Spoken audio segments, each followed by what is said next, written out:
გახსოვთ ამას წინათ საბავშვო წიგნი რო ვიყიდე ქართულ მითოლოგიაზე.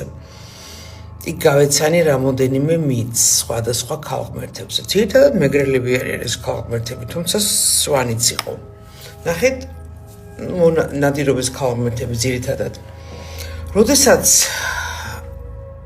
ამ ქალღმერთის დასუსტება უნდოდათ, მას პარავდნენ სავარცხელს. როგორ ფიქრობთ, რა სიმბოლო დევს სავარცხელში? რატომ იყო ის სუსტი სავარცხლის გარეშე? აბა, ველი პასუხებს? ChatGPT-ს არ შეეკითხოთ.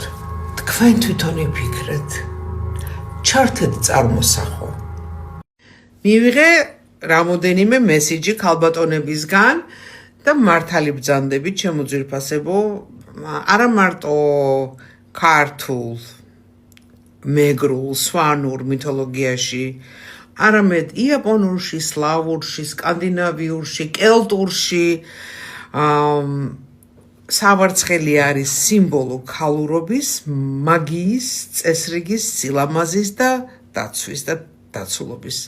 მაგრამ უმეტესწილად მაინც გახსოვს ერთხელ მე ესე თვეებს ვივარსკინე და გაჩვენეთ ესე წყნარდები მეთქი.